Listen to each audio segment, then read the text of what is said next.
এবার ১৬ বছরের আর্জেন্টাইনকে নিয়ে কাড়াকাড়ি স্পেনের দুই জায়ান্ট ক্লাবের মাঝে। স্পেনের দুই ক্লাব বার্সেলোনা ও রিয়াল মাদ্রিদ উভয়ই ১৬ বছরের আর্জেন্টাইন মাস্টানটুইনোকে সাইন করতে বেশ আগ্রহী।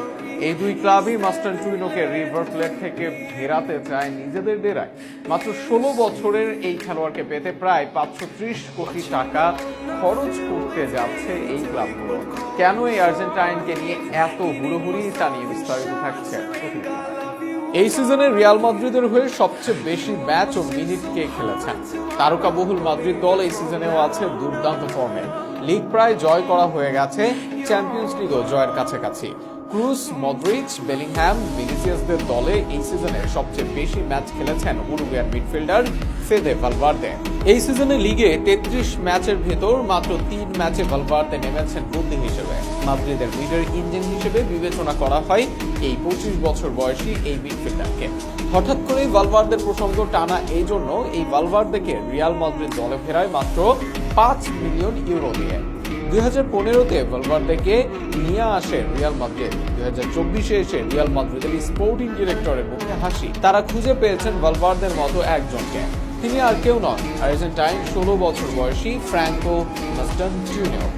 রাইট উইং পজিশনে খেলেন মাস্টানটুইনো, একই সঙ্গে খেলেন অ্যাটাকিং মিডফিল্ডার হিসেবেও। মাত্র ১৬ বছর বয়সে রিভার প্লেটের মূল দলের ডাক পেয়েছেন। এই দলের হয়ে ১৬ বছরেই ১১ ম্যাচ খেলে করেছেন ২ গোল করেছেন কোপা লিবার্তাদোরেসের মতো বড় আসরে। এই বয়সে মাস্টানটুইনোর ম্যাচুরিটি এবং খেলার ধরনে মুগ্ধ রিয়াল মাদ্রিদ ও বার্সেলোনা, যে কারণে এই দুই ক্লাব কাড়াকাড়ি শুরু করেছেন মাস্টানটুইনোকে নিয়ে।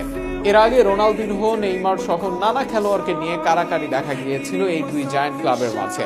তবে এবার এই লড়াইয়ে কিছুটা এগিয়ে রিয়াল মাদ্রিদ, কেননা মাস্টানটুইনোকে নিতে রিভার প্লেটকে রিলিজ ক্লোজ ৪৫ মিলিয়ন ইউরো পরিশোধ করতে হবে। সেই অর্থ প্রদান করে তাকে নিতে পারবে কোনো ক্লাব। সেখানে আর্থিকভাবে রিয়াল মাদ্রিদের অবস্থা বেশ সচ্ছল হলেও তরুণ খেলোয়াড়দের ওপর ৪৫ মিলিয়ন ইউরো অর্থ প্রদানে বেশ দ্বিধায় ভুগছে বার্সেলোনা। অর্থাৎ প্রায় ৫৩০ কোটি টাকায় মাদ্রিদে যাবেন মাস্টানটুইনো। মাদ্রিদের সঙ্গে চুক্তি হলেও ২০২৫ পর্যন্ত মাস্টানটুইনো থাকবেন তার ক্লাব রিভার প্লেটে। এরপর ২০২৫-এ হয়তো ক্লাব ছাড়বেন ক্রুস, মডরিচরা, তখন তাদের পজিশনে সুযোগ পাবেন তিনি। একই সঙ্গে ফেডেরিক ভালভার্দে এবং রদ্রিগোর বিকল্প হতে পারেন তিনিও। তরুণ খেলোয়াড় পরিচর্যায় রিয়াল মাদ্রিদ বর্তমানে সেরা ক্লাবদের একটি। সব মিলিয়ে দারুণ সম্ভাবনাময় ক্যারিয়ার অপেক্ষা করছে মাস্টানটুইনোর। একই সঙ্গে জাতীয় দলে ডিমারিয়ার অভাব পূরণ করতে পারবেন তিনি। উইংয়ে মেসি, মারিয়াদের ভবিষ্যৎ হতে পারেন তিনি। চাইলে মূল দলে জায়গা করতে পারেন পোক্ত। সবে তো শুরু, তবে এখনো যে অনেক দূর যাওয়ার পথ বাকি মাস্টানটুইনো।